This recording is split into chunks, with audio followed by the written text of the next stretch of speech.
जय हिंद। आप सभी लोगों का स्वागत करते हैं आपके अपने YouTube channel Goswami class time पर।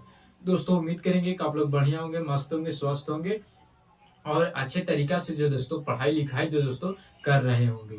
तो दोस्तों फिर से आज की इस वीडियो में हम लोग क्लास 10th के मैथ का वैसे महत्वपूर्ण सवाल को जो दोस्तों हम इस वीडियो में आपको बताने वाले हैं, जो आपको जो 18 फरवरी का जो एग्जाम होने वाला है दोस्तों मैथ का, उसमें जो दोस्तों ये सवाल जो दोस्तों पूछे जाएंगे। ठीक है, तो चलिए इस वीडियो को शुरू करते हैं। तो दोस्तों सवाल है कि एक वृत्त का चतुर्थांश का क्षेत्रफल ज्ञात करें जिसका परिधि 22 सेंटीमीटर है। और ऐसे टाइप जो है दोस्तों आपको एग्जाम में सवाल जो दोस्तों देखने को मिलता है। ठीक है, और यहाँ से जो दोस्तों कभी काल डायरेक्ट जो दोस्तों फार्मूला को जो दोस्तों उठा के ऑब्जेक्टिव के रूप में पूछ देता है। तो सबसे पहले मैथ पढ़ने से पहले आपको मैथ का फार्मूला जो दोस्तों जानना जरूरी है। ठीक है, इसलिए जो दोस्तों हम आपके लिए मैथ का ऑल टू ऑल फार्मूला जो दोस्तों बता दिए हैं इस यूट्यूब चैनल पर। अगर आप देखना चाहते हैं तो चाहे तो प्ले लिस्ट में जाइए, आपको मिल जाएगा, चाहे तो आप इस वीडियो को डिस्क्रिप्शन में उसका हम लिंक जो दोस्तों दे देंगे, आप आसानी से देख लीजिएगा।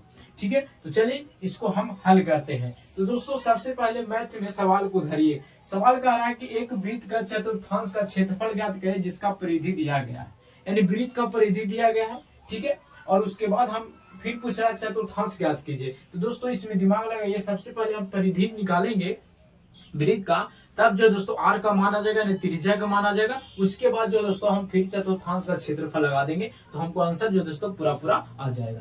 ठीक है, तो यहाँ पर लिखेंगे हल। यहाँ पर आप लिख दीजिएगा हल। हल में लिखिएगा दिया गया है, दिया गया है, क्या दिया गया है भाई? तो दिया गया है परिधि। किसका परिधि? तो वृत्त का परिधि। तो लिखेंगे वृत्त का परिधि, वृत्त का परिधि दिया गया है। तो वृत्त का परिधि कितना दिया गया है? तो 22 सेंटीमीटर दिया गया है। ठीक है, कितना दिया गया है? तो 22 सेमी दिया गया है। ठीक है, इतना लिखेंगे, चाहे तो यहीं पर ही लिख दीजिएगा 22 सेमी।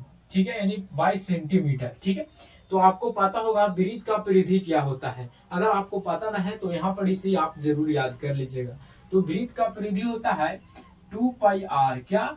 2 पाई आर होता है। अगर आपको से वृत्त का क्षेत्रफल पूछते हुए तो पाई आर स्क्वायर होता है। तो 2 पाई आर लिख दीजिएगा और इन्हें लिखेगा 22 सेंटीमीटर। उसके बाद आप लोग जानते होंगे 2 गुने पाई के मान कितना होता है? तो 22/7 होता है, आप याद रखिएगा। ठीक है, आर के मान ना दिले हैं तो आर के मान को छोड़ दीजिएगा, इन्हें लिख दीजिएगा 22 सेंटीमीटर। उसके बाद क्या कीजिएगा, 7 जो है दोस्तों ये इसको गुना में भागा में है तो इसको गुना में लेके चल जाएंगे, तो गुना हो जाएगा। तो 22 दूनी की कितना हो जाएगा? 44 हो जाएगा। गुना के आर हो जाएगा, यानी त्रिज्या इन्हें आ जाएगा। तो 22 गुना के 22 सेंटीमीटर है दोस्तों, 22 सेंटीमीटर गुना के 7 हो जाएगा। आर के हम जब कॉमन करेंगे तो ये 22 सेंटीमीटर गुना के 7 बटा के कितना आ जाएगा? तो ये आ जाएगा कितना? 44। इसको से इसको काट देंगे तो 2 मराती कट जाएगा। ठीक है, तो यहाँ पर आर के मान आ जाएगा 7/2 सेंटीमीटर, यानी त्रिज्या कितना आ गया हमारा?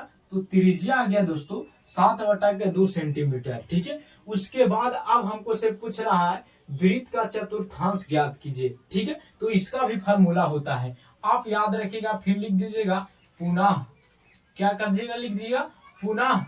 पुनः क्या है? तो लिख दीजिएगा वृत्त का चतुर्थांश, वृत्त का चतुर्थांश का क्षेत्रफल, वृत्त का चतुर्थांश, वृत्त का चतुर्थांश का क्षेत्रफल। ठीक है, तो इसका क्षेत्रफल होता है दोस्तों, आप याद रखिएगा, इसका क्षेत्रफल होता है पाई आर स्क्वायर बट्टा के 4। पाई आर स्क्वायर बट्टा के 4 होता है। ठीक है, उसके बाद जो दोस्तों यहाँ पर ध्यान दीजिएगा, यहाँ पर नहीं देख लोग रहा होगा तो यहाँ पर हम फार्मूला को लिख देते हैं। सॉरी, चाहे तो इसका ऐसे लिख सकते हैं 1/4 पाई आर स्क्वायर। ठीक है, 1/4 पाई आर स्क्वायर इसका फार्मूला होता है। ठीक है, या ऐसे भी हो सकता है आप पाई आर स्क्वायर बट्टा के 4, बात सेम है।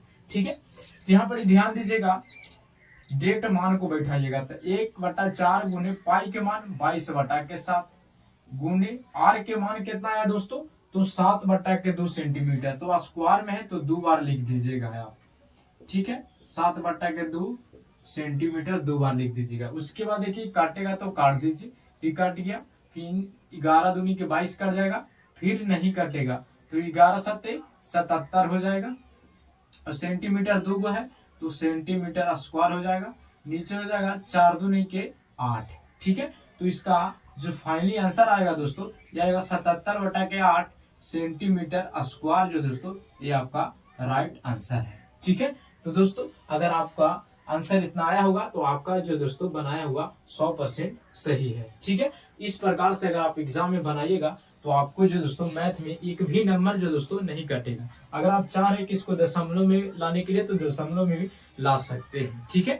तो दोस्तों अगर आपको ये वीडियो पसंद आया होगा तो आप इस वीडियो को लाइक जरूर कीजिएगा। अगर आप चैनल पर पहली बार होंगे तो चैनल को भी सब्सक्राइब कर लीजिएगा, क्योंकि इसी तरह का वीडियो जो दोस्तों आपको मिलता रहेगा, ठीक है। तो दोस्तों मिलेंगे अगले वीडियो में। जय हिंद, धन्यवाद।